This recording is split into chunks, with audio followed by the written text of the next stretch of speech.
Hello and good evening, everyone. Welcome to our 88th Blue Hills Virtual Seminar. Blue Hills Virtual Seminar is a platform that allows healthcare professionals to discuss current management updates of different health-related topics for better patient care. And this platform is brought to you by Blue Hills Ethiopia, a medical consultancy company founded by medical doctors and a computer engineer. And we aim to be an influential healthcare leader in creating a skilled community through easily accessible knowledge in preventive medicine. And I'm your host, Dr. Hianot Adela, a general physician and first aid trainer from Blue Hills Ethiopia. Today, it's a pleasure to have Dr. Abel Mestie here with us to have a presentation on transforming healthcare practice, leveraging digital health technologies for enhanced patient care. So for those of you who don't know Dr. Abel Mestie Makonnen, he is a seasoned professional in the field of digital health, boasting a diverse range of experiences. He is the project manager for the Ethiopian National EMR implementation project at Digital Health Activity USAID and has led the technical team to success. Dr. Abel is also the proud founder of Digital Health Digest, a platform dedicated to delivering the latest news, research, and insights in the field of digital health. Currently, Abel serves as the Chief Program Officer at Mobile Health International. Before these roles, Abel held various positions in the healthcare sector. He was an EBC project lead at Jinka General Hospital, a medical doctor and a medical director at Koyibe Primary Hospital. He also served as a consultant for the Generation Equality Forum and as an advocacy and graphics designer director. In 2018, Dr. Abel co-founded the Hakim Healthcare Technologies. So, Dr. Abel, the stage is all yours. Thank you very much, Dr. Ria. Good afternoon, good evening, everyone. Thank you for joining us today. Welcome to today's webinar on the topic Transforming Healthcare Practice and Leveraging Digital Health Technologies for Enhanced Patient Care. We will explore the profound impact of digital health technologies on modern healthcare delivery and patient outcomes. So the key points for discussion would be we will have a brief introduction about digital health and digital health technologies. We will briefly discuss about key digital health technologies. I will discuss about benefits of digital health technologies and current trends. And also we'll try to see some case studies and examples. And also we'll try to explore the challenges and considerations when implementing such technologies. And also we'll try to map future trends and lastly, we'll discuss recommendation for healthcare providers, you guys. And we'll have a question and answer session at the end. So the introduction, we'll try to discuss about digital health. What is digital health? And what are the technologies related to digital health? And how are these technologies, how are these systems actually supporting the healthcare and also enhancing patient care? So in brief, we can say digital health is a collection of information technology systems and applications used in the healthcare domain. So this is according to Chris Patton. He is a famous lecturer and professor. He had a book. He published a book recently, which is called Textbook of Digital Health. It's available on different platforms like the Kindle. So digital health is all about the convergence of digital health technologies with healthcare, living, and society to enhance the efficiency of healthcare delivery. So we can say it makes medicine more personalized and precise. So some of the importance of digital health technologies in modern healthcare are they encompass a wide range of innovations and technologies, including, as you can see on the image, wearables, or what we call Fitbits. These are mostly produced by big or giant companies like the Apple. We have the Samsung that we wear as a watch. They are smartwatches, but within them we have different technologies like a heart rate monitor.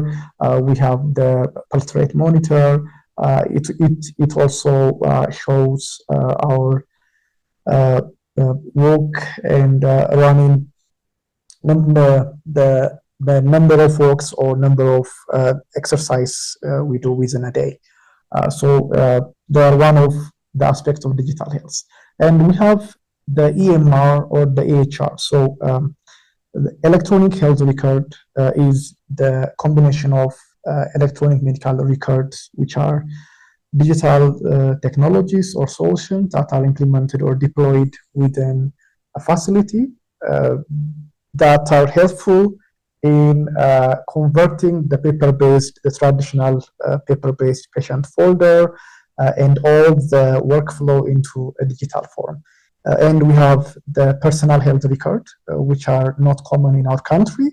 So these are health solutions that track individual patients' information. So if we have a PHR solution, it could be like a mobile health or a mobile application that is installed within our platform. That could be, the device could be a mobile or it could be a tablet that we can check our medical record, and also we can check appointments using our mobile. So the combination of the personal health record and the electronic medical record brings the electronic health record.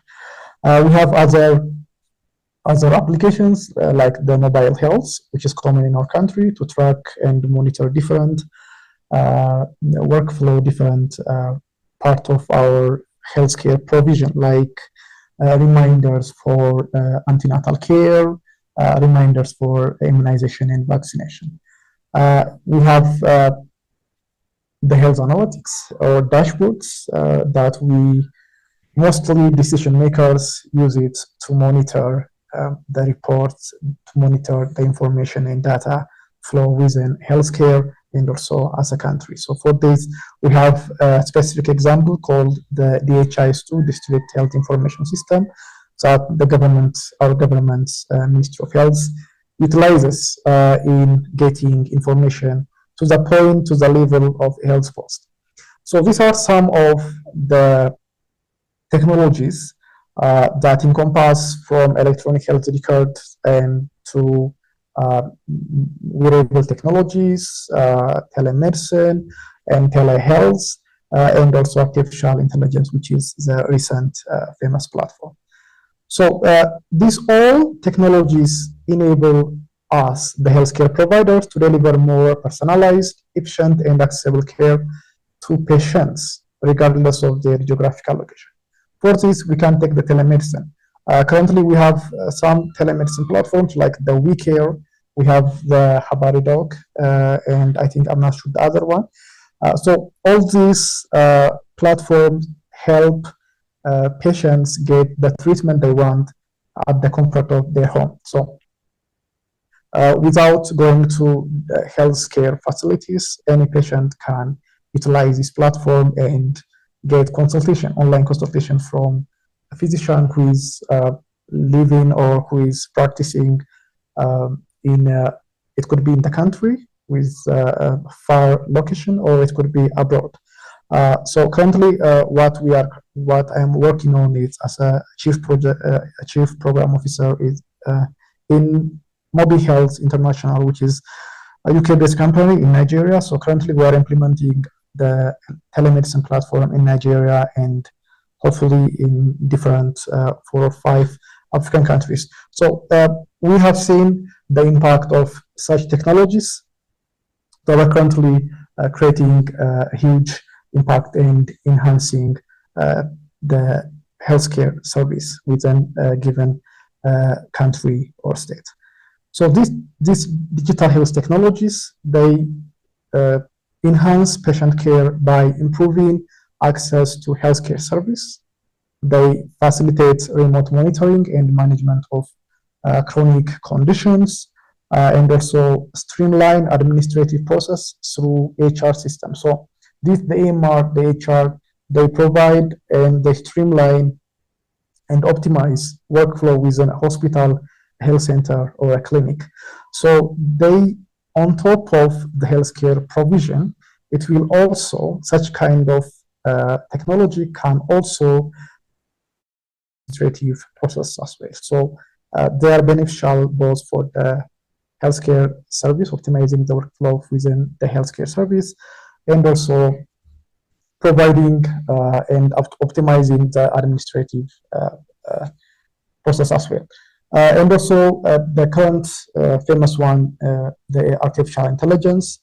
So leveraging the artificial intelligence for more accurate diagnostics and also treatment planning. And the future is to have predictive analytics and also clinical decision support based on the integration of artificial intelligence to our electronic medical record systems. So these all technologies help us in achieving a better health outcome and also enhance patient engagement. This all ultimately in the future will transform the delivery of healthcare service. So in the following slides, we will delve deeper into key digital health technologies, explore case studies illustrating their impact, discuss their challenges and considerations in implementation of such technologies, and also we will try to outline some of the future trends that will shape the future of healthcare. So what are these key digital health technologies? As I have mentioned earlier, we have the electronic medical record, we have the telemedicine and virtual care, we have the wearable technologies and devices. We have the artificial intelligence, which are currently helping in decision making, and also they are currently used for clinical decision support as a clinical decision support system. The first one, the telemedicine or the telehealth and virtual care platforms, they utilize communications technology like the internet. They use such kind of technologies to provide remote clinical service to patients. So what they do is they enable healthcare professionals to conduct consultations, diagnose illness, and monitor treatment progress, and also they can prescribe medication from a distance. So we call it the electronic prescription or the e-prescription. So this is not common in our country. Currently, I think there are some startups who are currently working on that, like the CHMS. So such technology, the telemedicine or telehealth, they are particularly beneficial for patients in rural and undeserved areas. So this allows them to access a timely medical care without any need for travel or to go far. So the Ministry of Health has tried this in a program called the HealthNet program, which started a few years back. And the plan was to have such platforms with the collaboration with the Ethiopian telecommunication company. The current plan is actually to expand such technology so that we can achieve the universal health coverage. So we have been trying to achieve such goal of the universal health coverage for a while now, and we are still not there, but we believe, and with so many research and so many implementation, it's known that with telemedicine, with the right key technologies, we can achieve such goal. The other one is the wearable technologies. They can be labeled as smartwatches. They are also labeled as Fitbit or fitness trackers. This enables continuous monitoring of vital signs. They also help us to monitor our physical activity, or exercise, and also other health metrics. So this device, they provide real-time data for both patients and healthcare providers. They help in allowing for a proactive management of chronic conditions and also early detection of health issues. For this, I wrote a an article which about a person who is in Oslo. I think the name is Torvag. So this person, he has a heart condition, and he is in a follow-up in a cardiac center. So one day while he was sleeping at home, he usually puts his Fitbit beside the table, beside the bed table. But that day, he forgot to put there, and he wore it, and he slept. So during the night, I think it was after midnight, his physician, his cardiologist, received this alert that the patient is having an imminent MI. So this was how it was reported.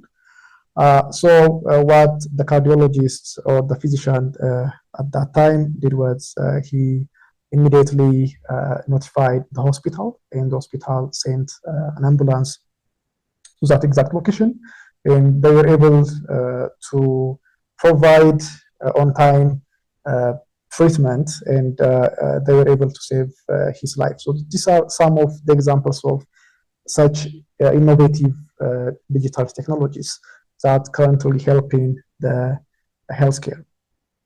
So this technology, the wearables, even though they provide real-time data to both patients and healthcare providers, so that they can allow for a proactive management of this chronic condition, be it an emergency, and also they can also help us in detection of healthy, unhealthy, or any issues related to the health. This remote monitoring solution, it's evident that they are currently reducing hospital admissions. They are improving patient compliance with treatment plans, and also they are enhancing the overall personalized care. The other one, on the third one, is the electronic health record. Like I have mentioned earlier, it is a combination of the electronic medical record within the health facility and the personal health record that we use, that we utilize by using our device, be it a mobile, tablet, or computer from the comfort of our home. So electronic health records, they digitize patient health information, including the medical history, the diagnosis, medications, lab results, radiology results. They provide end-to-end integration of the workflow.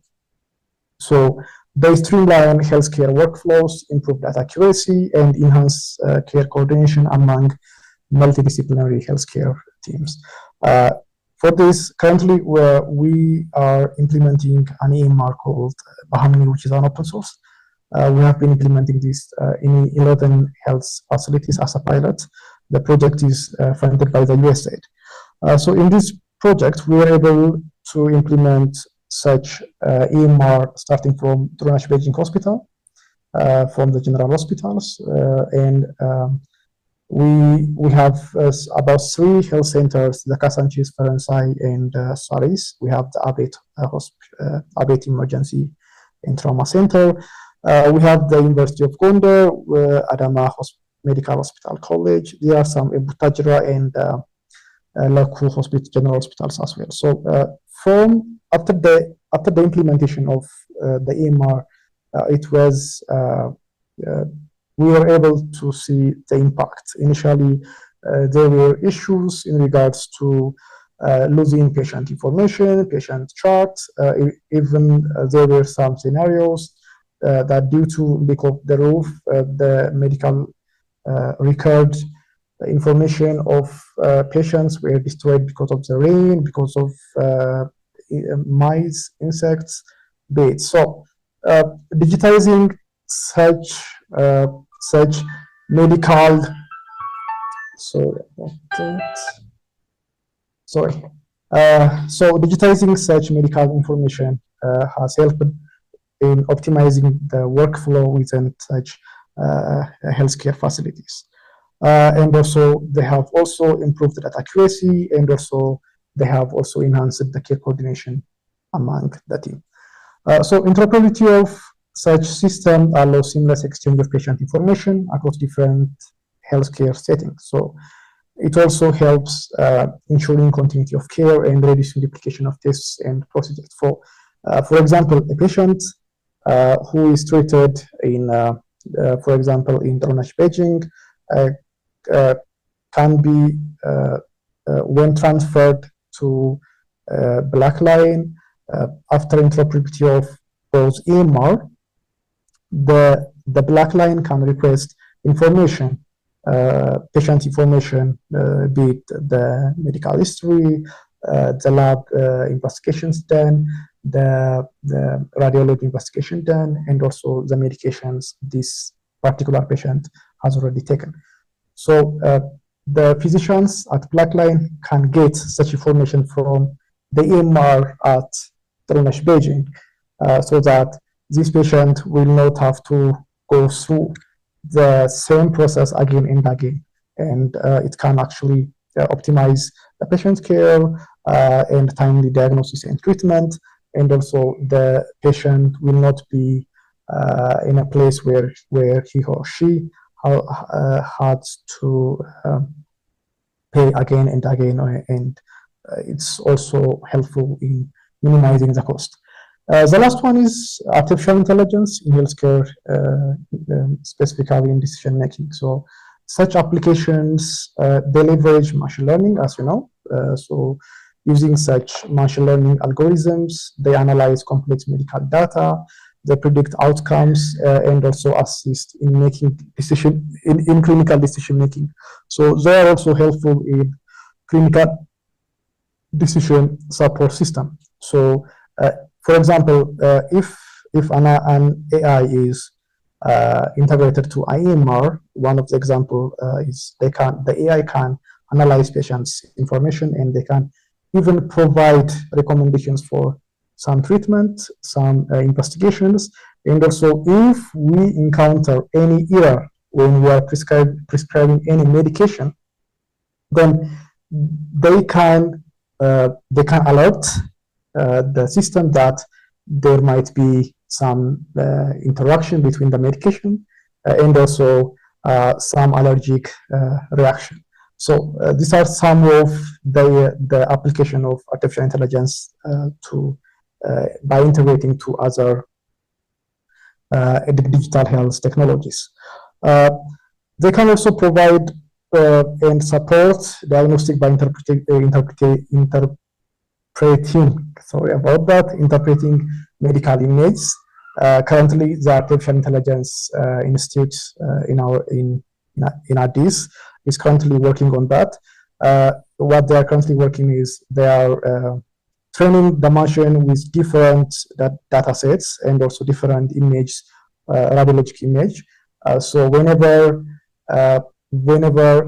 an image is inserted to the platform, it can just say this is likely a pneumonia, or this could be a TB or something. With just after training them with so many thousands and thousands of data set and image. So they can also recommend personalized treatment plan based on patient data, and also they optimize healthcare operation by identifying so many patterns, and also provide insights that can improve patient outcomes, and also they actually help in enhancing the patient care.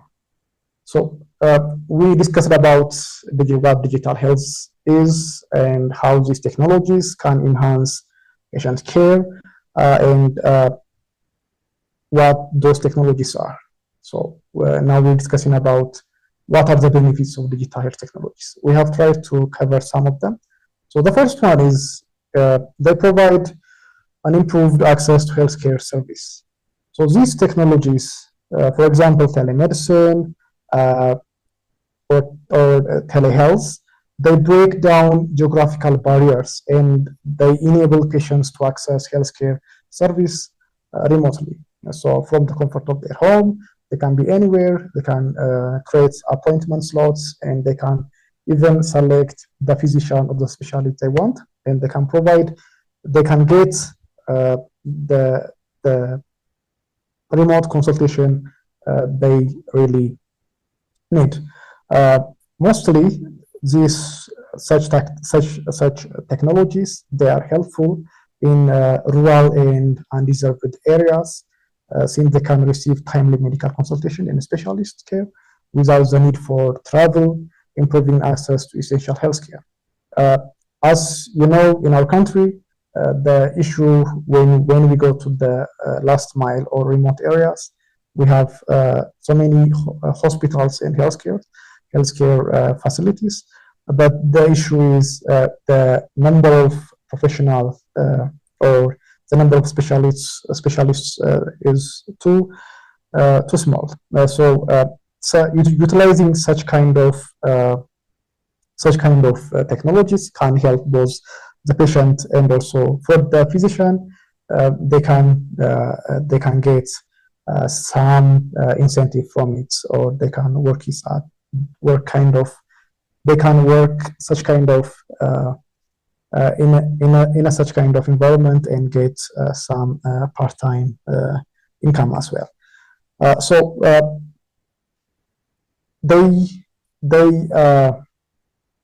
such technologies, they do enhance patient engagement and also empowerment as well.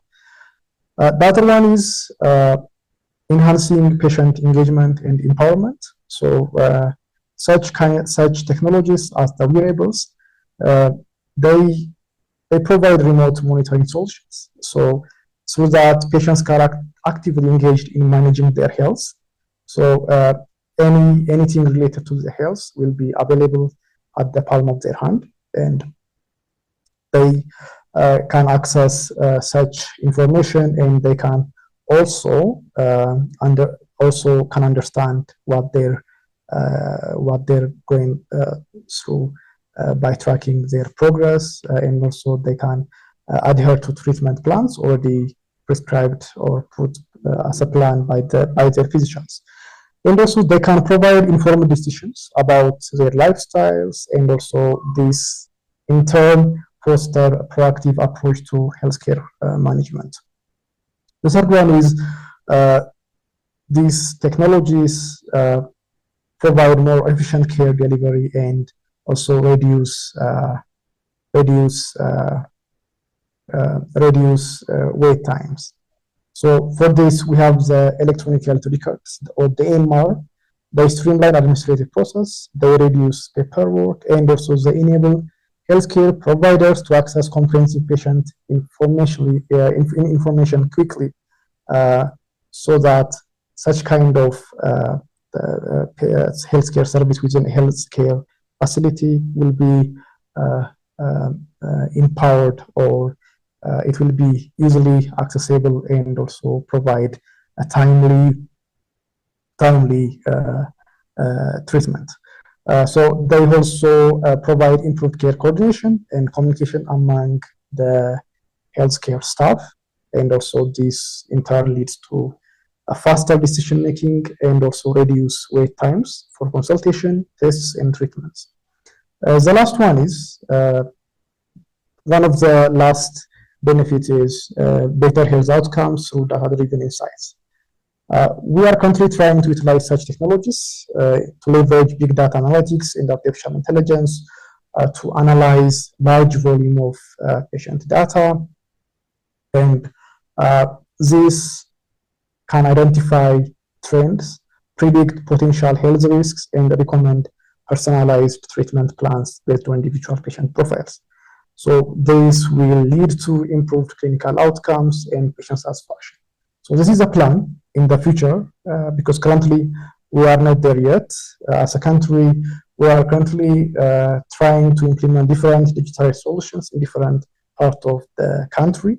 And the plan is to integrate all this and to gain insights. And after that, we can provide, we can get insights into respective individual patients. Some of the case studies we'll be discussing here. We will discuss about the telemedicine setup in rural healthcare setting. We will discuss some of case studies regarding to remote patient monitoring, reducing hospital readmissions, and also the last one, AI-powered diagnostic, improving accuracy and also diagnosis, the speed of diagnosis. The first example we can discuss and we can talk about the implementation of telemedicine in rural healthcare setting. Okay, let me give you a scenario. This is a rural healthcare clinic implemented telemedicine to overcome geographical barriers and provide specialized care remotely, as mentioned earlier. So the outcome would be patients in remote areas could consult with specialists without traveling long distance. And this will also provide, as discussed before, timely healthcare service. So this will have an impact, a huge impact actually, in reducing patient travel time and costs. And also this will help us in increasing patient satisfaction and also enhancing continuity of care. The other one is a scenario which we can talk about is remote patient monitoring that can reduce hospital readmission. So imagine this, a healthcare provider implemented remote patient monitoring for chronic disease management, be it health, diabetes, hypertension, or other cardiac issues. The outcome would be real-time monitoring of patients, be it the vital sign, the symptoms. This will allow the health care provider to have an early detection of health deterioration, so that if we can access such kind of information, we can have a decreased hospital readmission rates.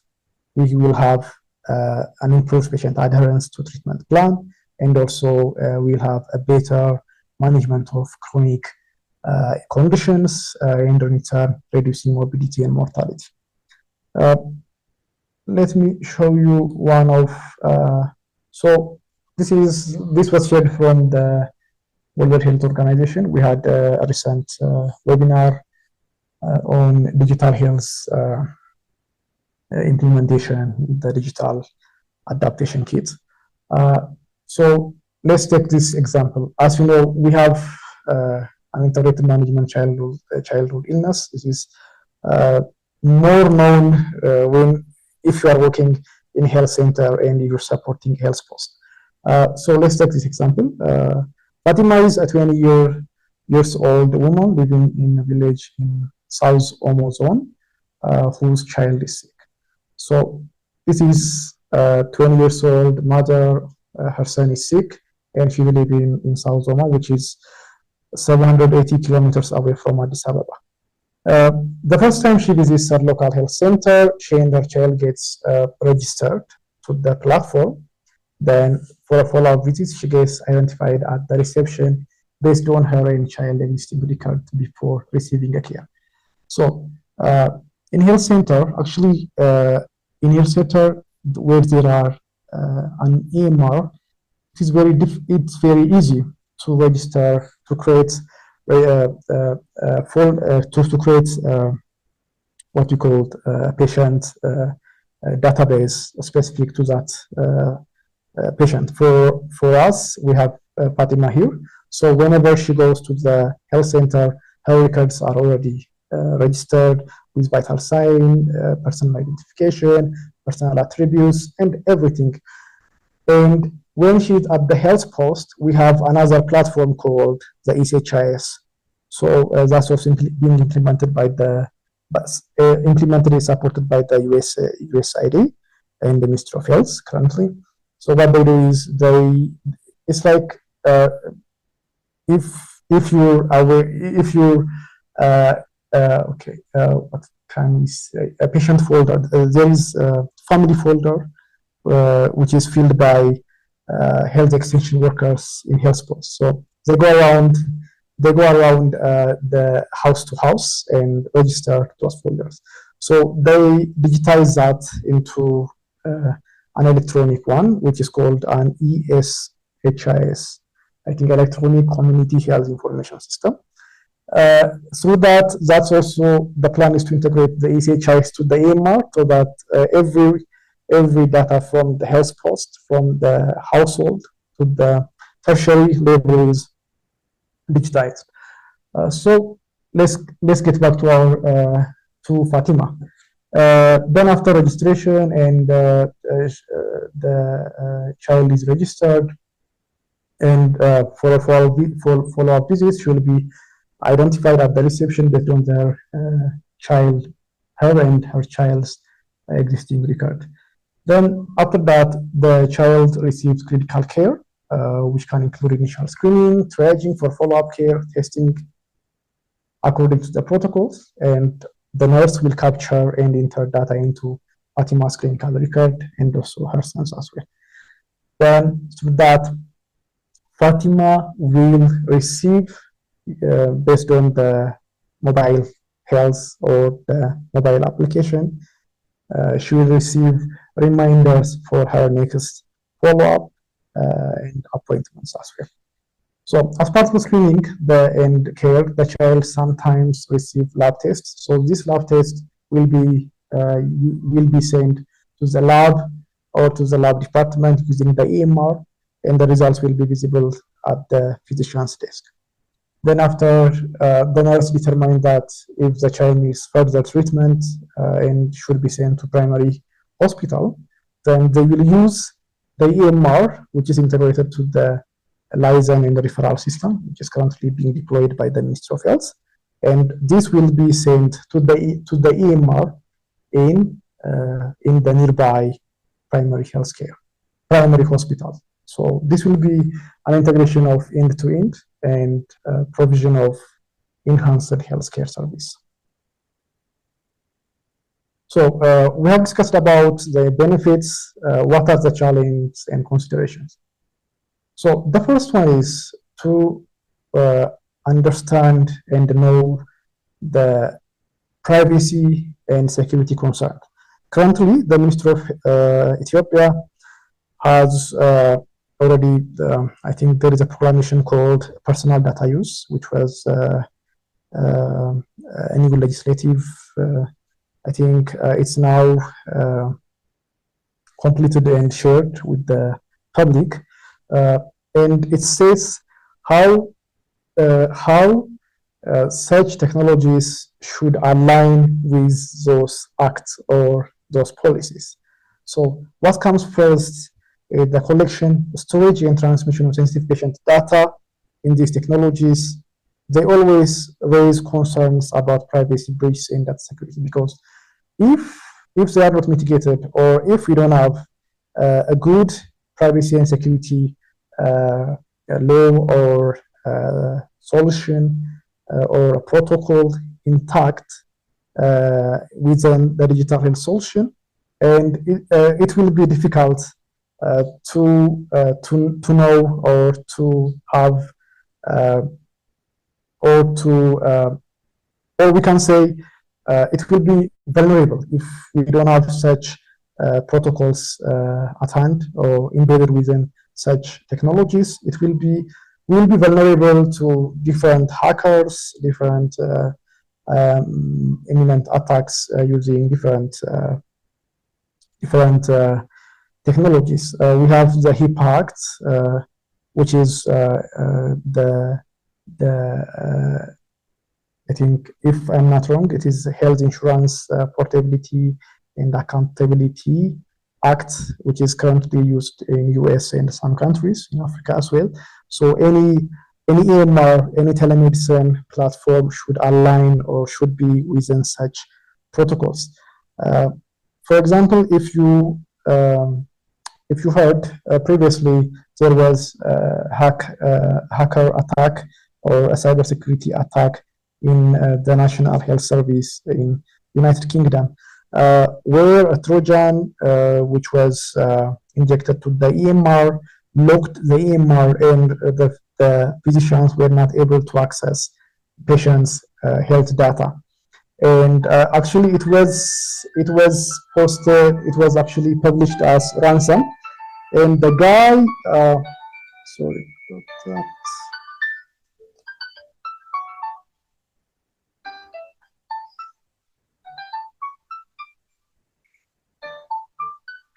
Sorry, I'm really sorry about that.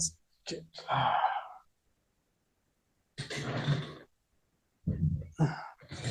So it was a ransom, and the person or the team who hacked the data asked for millions of pounds, so that after it was paid and they were able to recover the patient data.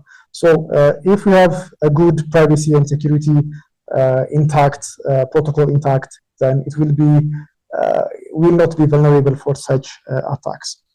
So we have to ensure robust cybersecurity measures to protect patient confidentiality and comply with data protection regulations like the HIPAA Act in US, and we have our currently policy called personal data use. So we have to consider when implementing such products, digital technologies. We have to think about encryption, access control, regular audits to safeguard patient information, and also maintain trust in healthcare service. So this is currently being done by so many companies who are providing such service or such products.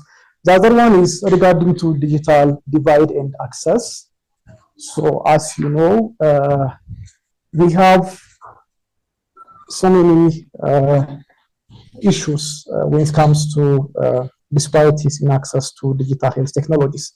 And these are due to socioeconomic factors. It could be due to geographical location. It could be to technological literacy.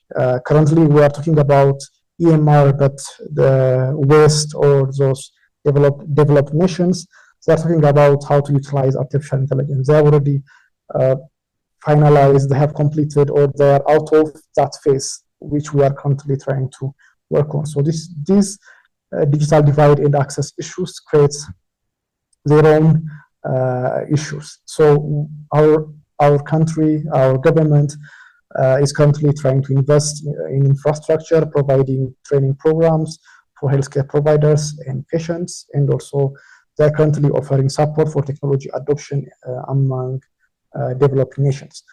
These are some of the concerns in regards to digital divide. And for this, I myself currently I'm trying to create awareness about digital health, the technologies that can enhance our healthcare provision through drafting different articles. And also we're trying to collaborate with different universities. For those who are interested, we'll be having a training session, a free training session on digital or healthcare digitalization in collaboration with Lavrov University, which will be in August 2024. We'll have a notice on that. We'll notify those who are interested in such training. The third one is integration with existing healthcare systems. We have so many siloed products. We have so many EMR in our city, in Addis. For example, if you go to, Blackline, we have an EMR, which is called Enacare.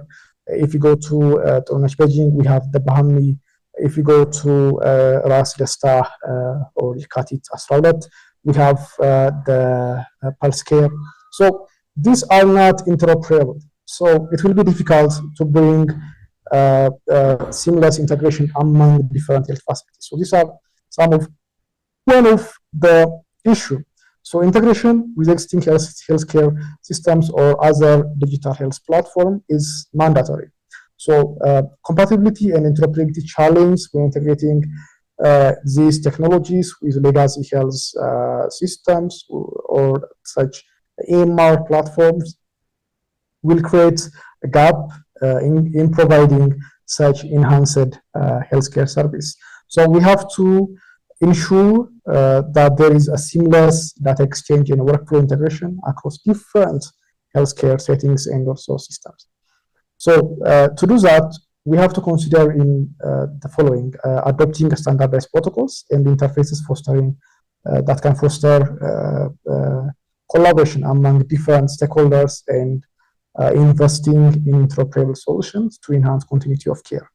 For this, the Ministry of Health has already published the Digital Health Blueprint, which is available at the website, and also currently the ministry is with implementing partners are trying to publish an interoperability guideline.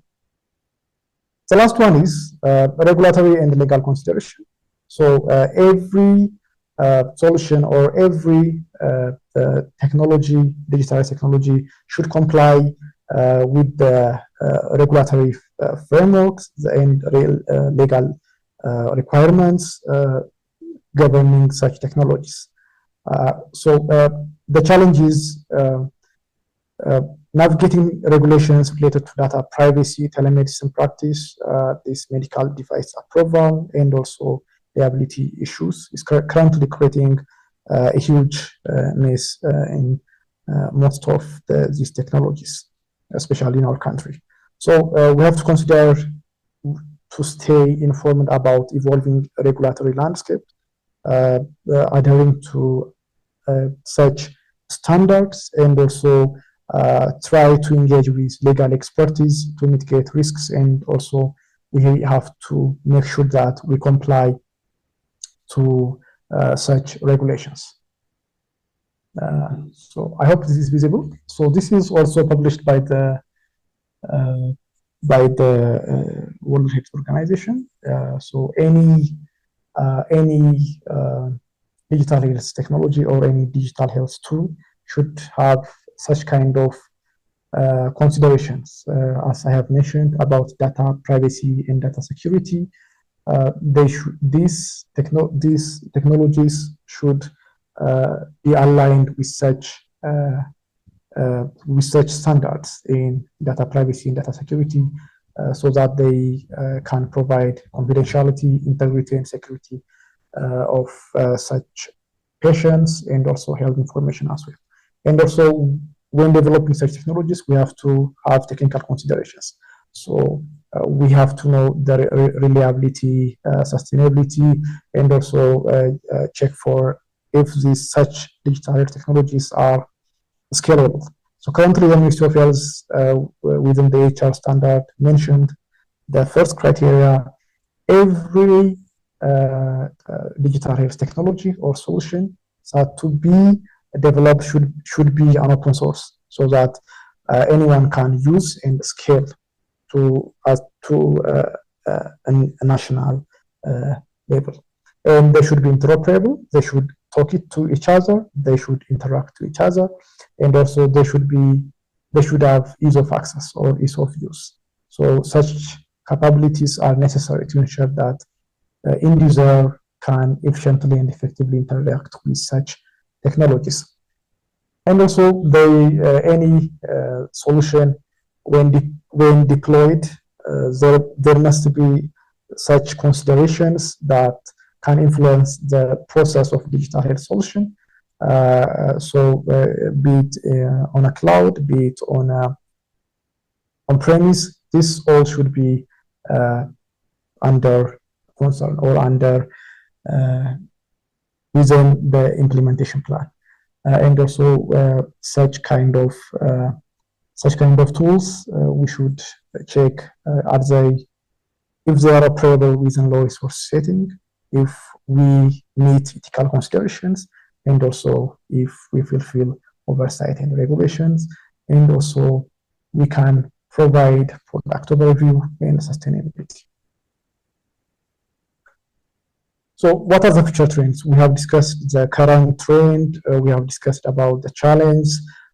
So in the future, what we believe, or what everyone within the digital health environment believes, is to have a platform with predictive analytics and personalized medicine, as mentioned initially.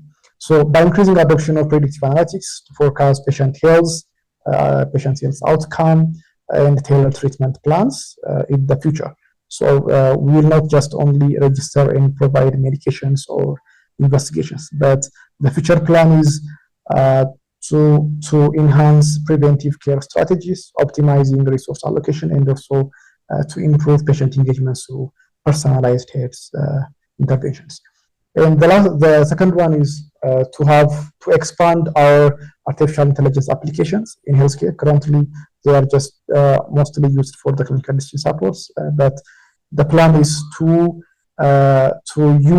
utilize such AI applications for medical imaging analysis, diagnostics, and treatment optimization as well. The third one is to provide continued evolution of telehealth and virtual healthcare. And this is by expanding this telehealth or telemedicine platform for comprehensive healthcare delivery. This will improve access to specialty consultation, reducing healthcare costs, and also enhancing patient convenience through remote monitoring and digital communication. The last one is advance in wearable technology or Fitbits, and to have robust remote monitoring. So the trend is to have an innovation in such technologies for continuous monitoring of the vital signs and health metrics. This will directly empower patients with real-time health data, facilitating early detection of health issues, and also promoting proactive health management by individuals. So the recommendations for healthcare providers is, the first one is strategies for adopting digital health technology. So the time is all about digital health currently. We are moving from the traditional medicine to the digital one. So we have to identify, as healthcare providers, we have to identify a specific healthcare challenge that digital health technologies can address, such as improving patient access, such as enhancing care coordination, and also optimizing clinical workflows, which currently such technologies like MR are currently doing. We have to train ourselves. For example, there are so many training materials, courses out there, online, be it in person. Such courses, they can offer continuous education and training programs to familiarize healthcare professionals or providers with new technologies, and also ensure that they are proficient in their use. So during our AMR implementation, what we did was we took time in training and building capacity for the staff within different hospitals and health centers, especially in Tornash, Beijing. We had to come up with different manuals, and also we had to come up with gamification when training such individuals in using the AMR.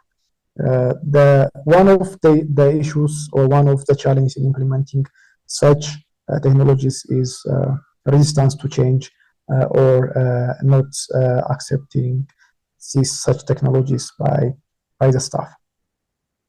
The other one is such training environment, or such training opportunities that facilitate actually knowledge sharing among different specialties to maximize the benefit of digital tools in patient care. The third one is, not the third, but the last one is providing patients with education and creating awareness, and also support them for such technology adoption. So we have to train not only the healthcare providers, but also the patients as well.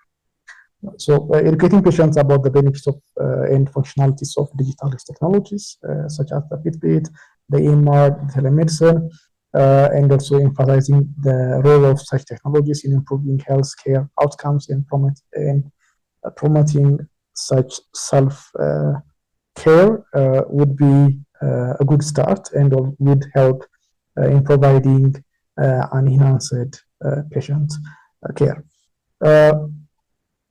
We also should provide resources and assistance to help patients navigate digital platforms and troubleshoot any issues they may encounter. Such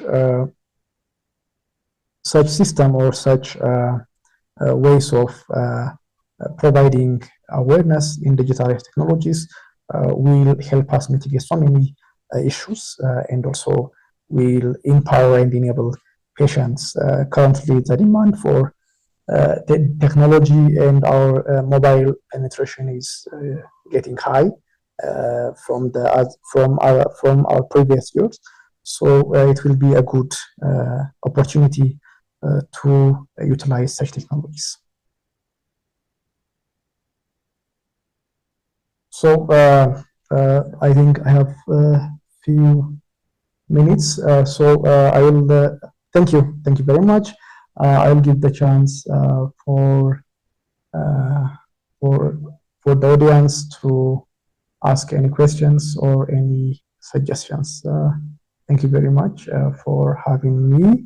And if you want to contact, this is my address, my email, my LinkedIn. I'm active on LinkedIn, and you can also use Telegram or WhatsApp to communicate. Thank you again for the opportunity to talk about such topic and what I want to focus or what I want to repeat is digital technologies. They encompass a range of technologies and they are beneficial, be it in improving access to care, in enhancing patient engagement, and in having a better health outcomes or data-driven insights. So they have so many benefits to the healthcare provider and also to the patient as well. So this was all about our topic tonight, this evening. So thank you very much for the attention. And if you have any questions, the floor is yours.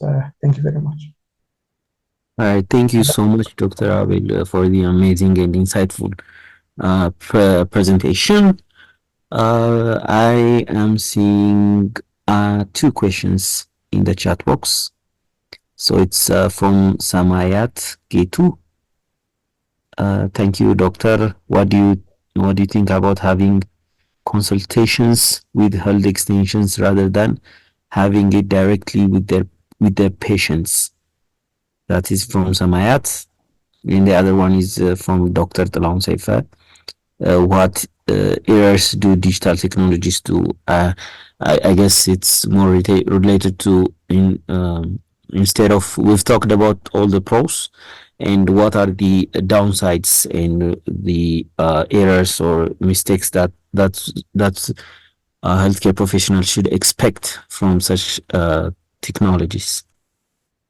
Okay, thank you very much. Thank you, Samayat, for that question. So regarding to the consultation with health extension workers rather than the patients, it's actually a good question. Most of the time, it's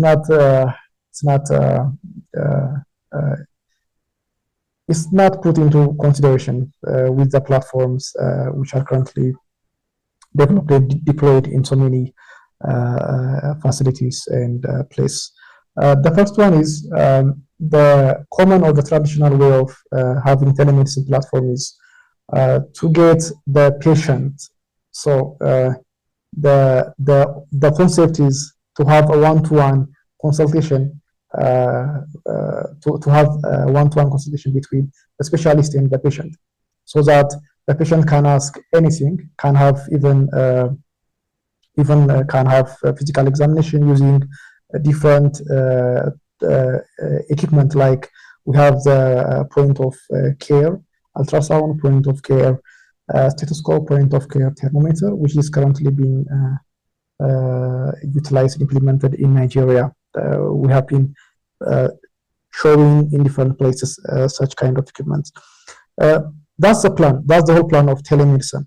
When it comes to the health extension workers, in most health posts, we have a little amount or a few of the health posts, the health extension workers within a health post. So they get different trainings in providing such kind of services, like providing consultations in breastfeeding, in vaccinations, and immunizations. So they are expected to provide such level of consultations or health services to the households within the area, or within the Kabali, or within the Warada. But the whole point, I'll repeat that, the whole point is to have the online consultation between the individual and the specialist, or that is the general practitioner. So it can be done between a specialist and healthcare, a general practitioner, or a specialist, or a senior healthcare provider. But mostly the common case scenario or the use cases for a patient and the physician, senior physician, or senior nurse, or senior health officer. But it can be used, but the implementation is not in that way of providing such service. But we have some cases, some scenarios, if such health extension workers need further assistance in some cases, they can consult the physician. But most of the time, their work is not only limited to the health post. They have to go to so many households and check on the household, and also check on patients. So this is how it's being framed in the current scenario, but such kind of consultations can be provided. I hope I have answered your question, Samayat. If not, please let me know. Thank you, Talaun, for the question regarding to what your digital technologies provide or bring. There are so many errors. I was highlighting, or I was too optimistic on the digital technologies, but like I have mentioned earlier, for example, if we don't have redundant backup system, or if we don't have a backup server within a health facility, and if there is any disaster like fire, and if the server is crushed or is burned by the fire, most likely we're gonna lose patients' data, like years and years, like 10 years, 20 years, we're gonna lose it. So that's why when deploying such EMR or such healthcare, digital health technology, what we do is we also create a redundant backup system, which is far away from the production or the main server, so that we may not lose such kind of data. The other one is, if we use a paper-based medical record, no one will hack into that and have all those patient data in a lockup. But if, for example, like I mentioned in United Kingdom, the other one was, let me give you a case, an example. So there was this nurse who was entering to his hospital, and at the front, at the gate, he found a USB stick, a flash drive, a pen drive. Then he said, someone dropped it here and they're gone. So let me go and check it out. So this guy, he took the pen drive or the USB or the flash drive and entered into his workstation. And then he went to the computer, which he accessed the EMR. Then he plugged in it. So after plugging the USB drive, then everything freezed. Because the USB flash or the pen drive or the pen drive was already put there on purpose by a hacker. And after putting it plugging it into the PC, then all the information were locked. And they were given like a few days to come up with a lot amount of money and to transfer using a crypto network, which is anonymous transfer. But they were delayed, and so the guys deleted, they wiped out every data. So it cost the hospital like a lot of millions and legal issue ensued after that. So there are so many errors and also so many issues related to such technologies. I hope I have answered that question. Thank you very much.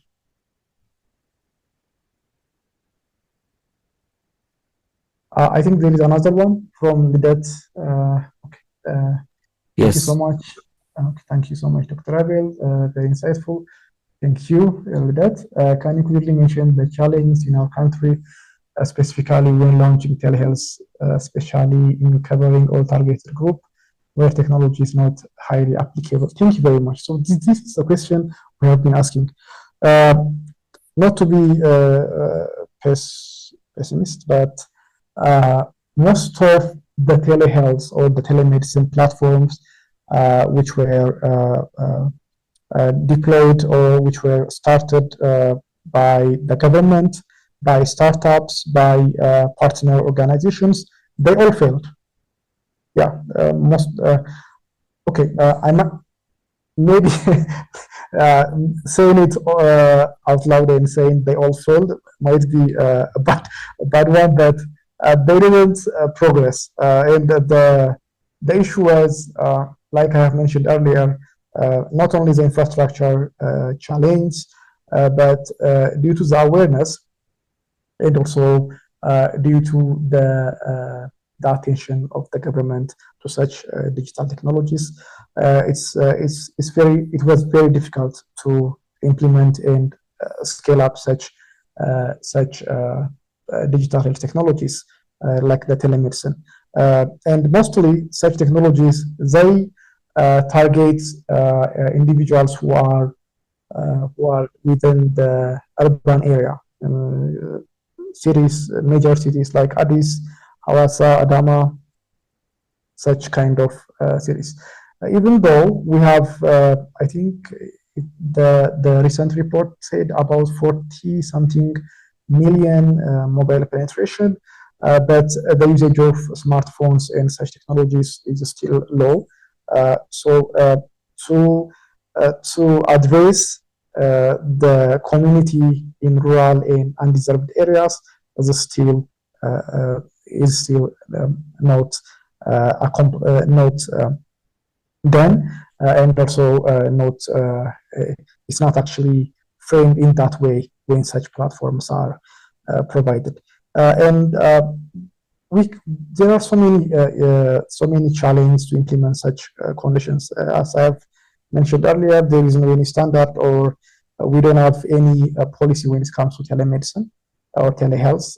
We don't have the right infrastructure, which is supported by the government, and also digital literacy by our community is still low. So we need to work on that. Then when we are satisfied with that, then we can go and try to implement that. So these are some of the challenges, and that's why such technology like telemedicine is not a success in our country. Okay, another question I think is from Lydia. Thank you very much. Thank you, and you're welcome. I want to ask about the part where you mentioned rural healthcare settings and how telemedicine can help. How is the profound lack of digital literacy being addressed, or is rural telemedicine a future plan based on technology penetration projections? Thank you very much, Lydia. It's a good question. As I have mentioned earlier, telemedicine, such kind of platforms, they are planned, they are recommended to be implemented in rural areas. This is actually there is a success, not in Ethiopia, but in other countries like in West Africa. So what they did was they implemented a concept called telemedicine walk-in clinics. So what they do, they build kiosks which have all the digital equipments like the digital stethoscope, digital thermometer, digital BP cuff, and they are all integrated, and also the video camera, the video like webcam and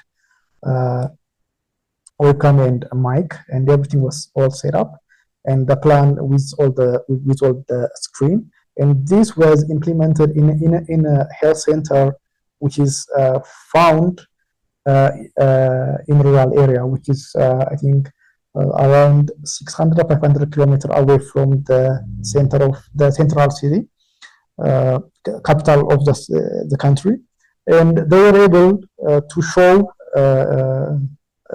that it's a success. So they utilized the I think it was a 3G data connectivity. So it was all the equipments were all interconnected, and they had internet connectivity, and they were able to access the a pool of healthcare providers, specialists which are found in a distance area using their application, and it was feasible and it was a success. Even though the cost of implementing such kiosks or such carts or such telehealth walking clinics is a little bit expensive, but it can be done. And as I have mentioned, without digital literacy, we cannot talk about, even though we have developed and even though we have implemented such amazing products or amazing technology, digital health technologies, if we don't have the customer or the clients or the patients, then it's nothing. We cannot go forward. So to use such tools, such solutions, then the clients, which are the patients in our case, should be aware. They should be trained, and it will blow up, or it will be a success, like the AMR. So if even though you implement the AMR, deploy the AMR within the health facility or the hospital, if the staff is not aware, or if they don't have any training, then it will be very difficult to have such technology to work. Okay, do we have okay, another one from Haile Mariam? Thank you for the question. The question goes, what are the current digital initiatives and programs being implemented in Ethiopia? How are they helping to improve healthcare access and outcome? Okay, I will mention some of them. So the first one is the national AMR implementation, which is called the digital health activity. So it's a 5 years project which will phase out in September 2024. So the project is to implement an open source EMR in different health facilities. Currently, they have the project is they now implemented in 11 health facilities, and directly by our team, and indirectly we are supporting the Ministry of Health in implementing in other health facilities. Currently, I think the total number is around 58 or 59 hospitals and health centers are currently using or utilizing such EMR. Another one is the ECHIS, the Electronic Community Health Information System, which is also implemented by the DHA project, which is currently being implemented in. I'm not sure, but I think it's more than 500 health posts and in most of the worlds, but I have to check and get back to you on that. The other one is we have Smart Care, which is currently utilized for the HIV treatment and adherence program, which is I think it's also implemented in 810 or 9 facilities in our country. So currently there are such technologies. We have another one for ambulance dispatch and the LISA, which are being currently developed by the GSI and the Ministry of Health, support from the BSID. The impact or the outcome these technologies currently providing are they are actually enhancing the patient care. Now there is no any patient data loss. There is no any high cost by the from high cost issue related to repetitive investigation and medication. And hospitals and health centers are currently saving their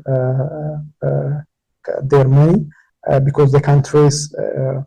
The first one is they are not printing such forms, charts, patient folders, and this prescription and investigation papers. The other one is you are aware of the CBHI or community-based health insurance. So most of the time it's paper-based and it's difficult to trace and report and get reimbursement of such amount of money after the patient has already used such. So currently most of our facilities are receiving or getting reimbursed in millions, and they are saving the previous waste of cash. Okay, thank you so much. I think if we have one last question, and let's finish up since time is. Okay, so the last one is I think from Radiate Kasaon. From Tamasgan, the question is how regulatory system is challenged because digital health is one of Ministry of Health initiative. Okay, to reframe this, I think the question is how is a regulatory system a challenge? So a regulatory system or regulations and laws and such policies and protocols, they are in place to make sure that they the digital health solutions or technologies are within those or such protocols, be it privacy and confidentiality. Because, for example, if my as a patient, my data is not secure, is not confidential, then that would make me a vulnerable patient. So anyone can access my data and can check, and they can use it against me. So such regulatory system or such laws like the personal data use, they help each and individual patients to have a secure and confidential data record or medical record, so that they won't be vulnerable to such information attack. Let me give you an example. So in our not in our country but globally, the first currently data is like money or currency. If you have the data, then you have the power. So for example, the most common or the first sector which is vulnerable or which is vulnerable for recurrent attacks and stealing of information is fintech or the finance technology. The second one is the healthcare. So if I can access everyone's data or patient's data within a specific health facility, then I can sell it to people or to individuals or to countries which can use such information or such data to create different products, be it medication, be it equipment. If they have such information, they will tailor their product or their medication and produce it and bring it into the market based on such information. So that's why pharmaceutical companies, they work closely with health facilities, because such kind of information will help them for their, it will be their profit. There are claims that such kind of patient data's information is being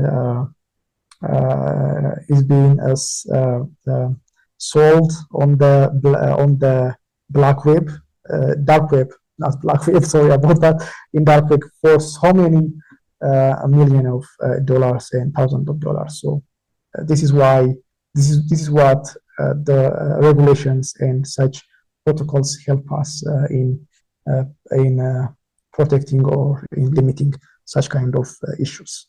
So I think that was the last one. Thank you very much for the questions. Over to you. All right, thank you so much, Dr. Abel, for the amazing session that we had, and taking your time, actually a quite good amount of time for answering the questions from participants. So on behalf of Blue Health Ethiopia and our participants, we would like to give you our greatest thanks, and we hopefully we will see you in a continuous future sessions like this, and we wish you a good night. Thank you very much, everyone, for joining, and please let's get in contact, mostly on LinkedIn. Thank you, everyone, and have a nice night. All right, good night, Doc.